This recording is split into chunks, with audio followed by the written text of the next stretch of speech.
blah, blah, blah, blah, blah. And we need to take back the fisheries and protect them for recreational fishers. Now, I've done work for the last four years with the commercial seafood industry. One thing I know for sure is that at an individual level, those commercial fishers are very conscious about the environmental impact of what they do, because it creates a sustainable future for their industry and in some cases for generations of families. The second thing is that they are, for some regional communities, a major economic driver. And the third and most important thing is there's a very strong narrative in Victoria about that recreational fishing thing. Well, I know, because I know the backstory, as we learned, that there is a major piece of research put out by a not to be named Big Four consulting company, where the first page says we take no responsibility for what's in this report, and we haven't checked the data that's been provided. All we're doing is analysing the data that was given to us. And we know that the report, which says there's X number of millions of potential recreational fishers and fisher licenses, and that's a body of votes, right, which is what wins this particular narrative. All was funded by the corporates that sit behind Anaconda and boating, camping, fishing, and whatever the other, I can't remember what the third one is, but the big three that sell a whole bunch of fishing gear to recreational fishers, right? So you get this narrative which says this is what the popular view is, because there's potentially millions of recreational fishers, which there are not. The data wasn't accurate. And you're at risk of wiping out not just parts of an industry, but the regional communities that are connected to that industry without understanding the whole system's implications. And on the surface, there's about 770 licensed commercial fishers in Victoria against the potential 1.5 or 2 million recreational fishers. So that whole system around what does the populace want has been gamed in the interests of retail, you know? And that's the sort of stuff that, you know, what's behind, when you do conditions analysis, this is what surfaces. So like, what's behind the conditions that we're seeing? What sits behind that? What's the real story going on here? To understand then where do you make your interventions to create sustainable value.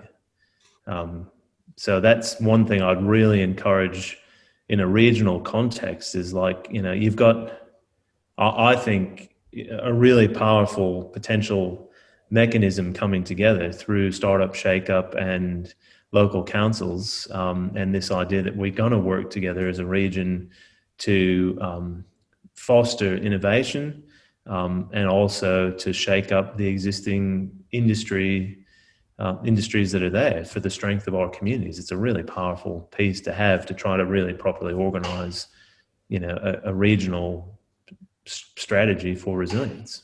David, just as you're talking there, there's just, and my newsfeed came in, and just something that came in from the New Daily, a massive headline. I don't know if you've seen it: Allies outgun Australia on climate action, but Scott Morrison isn't worried. And there's a great video just out from the World Economic Forum. So if anybody wants to find that, and just a bit on, you know, the bits that were omitted from, they had notes about the call with Boris Johnson, and Boris's notes versus our Scotty's notes and what's been omitted. So worth having a look at that, guys.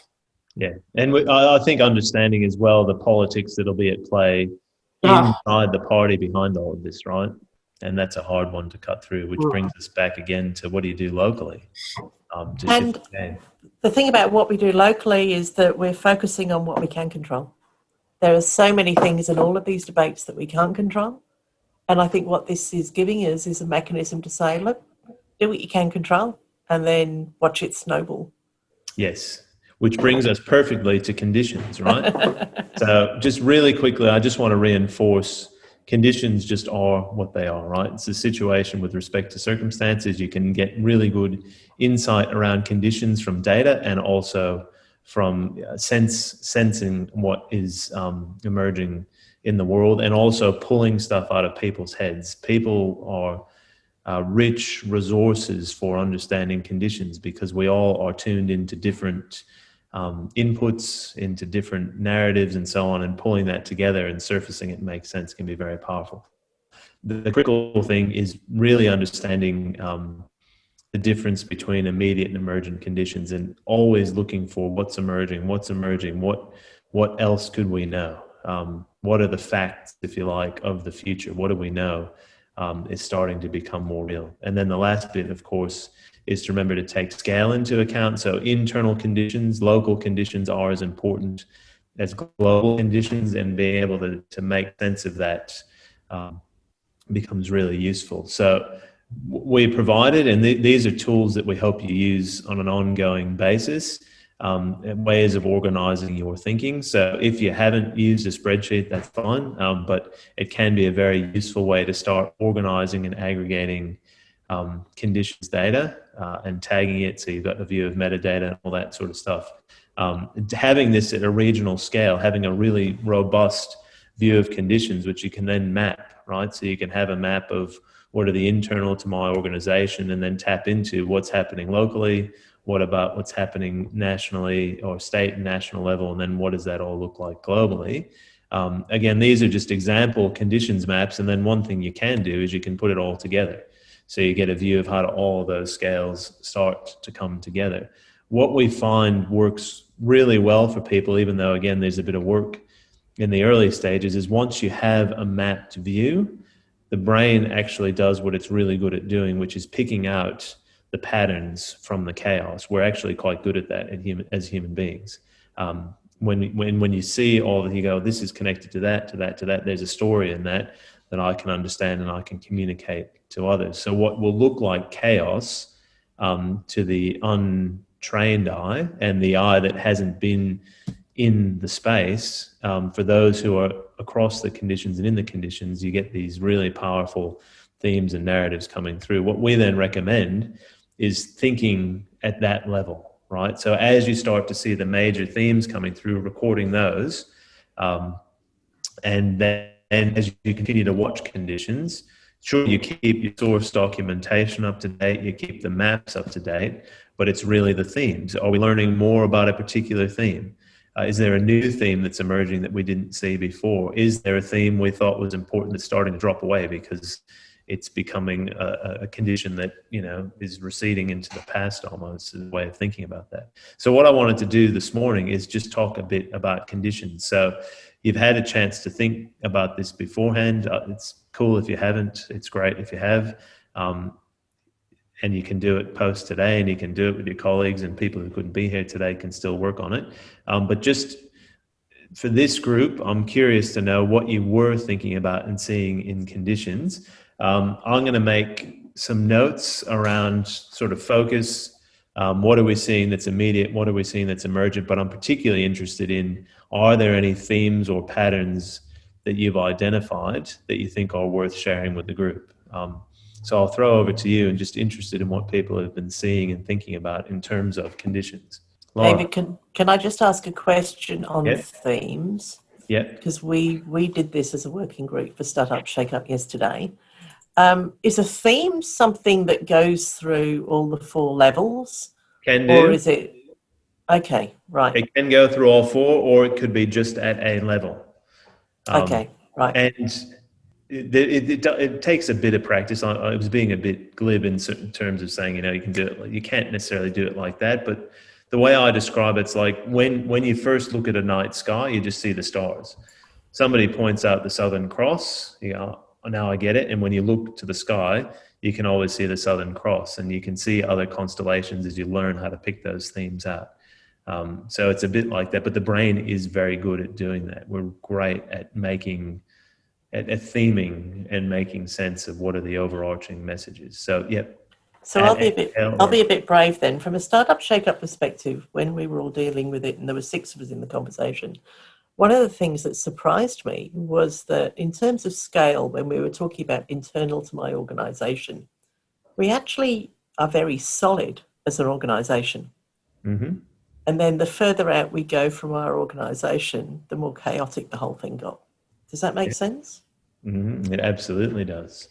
And it particularly makes sense, I think, and I'm making an assumption here, but your organization is there to stimulate startups and to shake up existing businesses, right? So, and relatively new. So you don't have legacy systems and processes and cultures that get in the way. What we tend to find is that the not necessarily the older an organization is, but organizations that have a level of maturity in the world are a lot more chaotic internally, because they do have legacy systems and processes, and there's a culture that's emerged that doesn't necessarily work in the way that it could work, and so on. So what you've said makes absolute sense, given the types of people I presume would be working in that environment, right?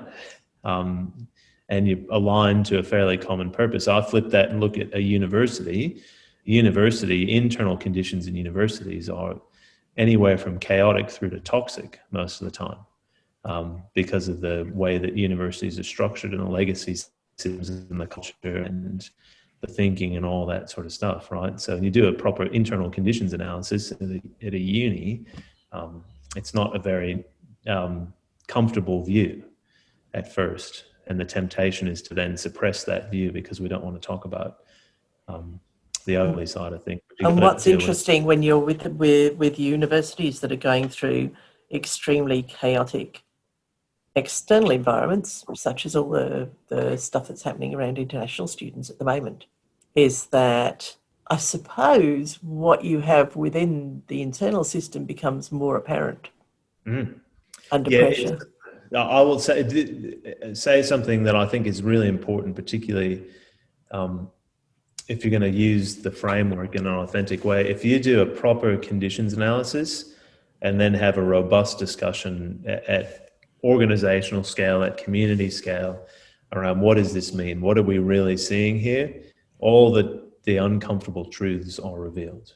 And if they aren't, then we always ask a question, which is, are there any, sacred cows or elephants or other things that people normally don't like to talk about, that need to be mentioned because they help us understand conditions? But the more chaotic the world is around you, and the more authentic you are to properly trying to reveal what's going on, the more of that stuff shows up. But I think the thing for some existing structures, and I would put universities in this category as an example, the cracks were already there, right? The model was in breakdown. It's just that we were able to paper over it because we had things like this seemingly endless flow of international students to prop up the business model. The same can be said of certain types of organizations that similarly in breakdown. One of the associations we're working with at the moment, the structure isn't right for the reality of the world. Now that could be about structure, it could be about behavior in the structure, but at the moment with the structure they have and the way people behave, they don't get maximum value. They get a lot of breakdowns occurring. Our view is call that out, and in a way you almost have to deal with that first, right? You can't take an institution or a community and orient towards a real climate economy if you've got internal breakdown going on. You've got to deal with the internal breakdown to then grow into what's possible. So tell me, because we went through conditions analysis and I think we got through 3 of the 4 levels, but themes, what kinds of things do you see emerging as themes? Sort of typically in the work that we do. Yeah. So an overall theme might speak to, say, something like fitness for the future could be a theme, right? So what is this telling us about our fitness to really be in where the future is headed? There could be a theme that emerges around, there's a really clear space here we can see where innovation is possible.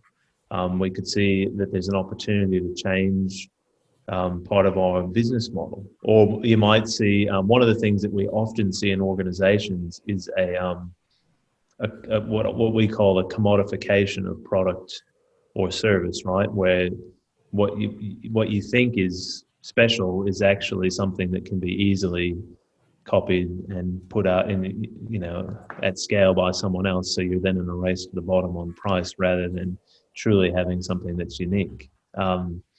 Other things that we see are things like, I'm just trying to go through in a generic way so I don't reveal any uncomfortable secrets that we maintain confidentiality around. Yeah, so real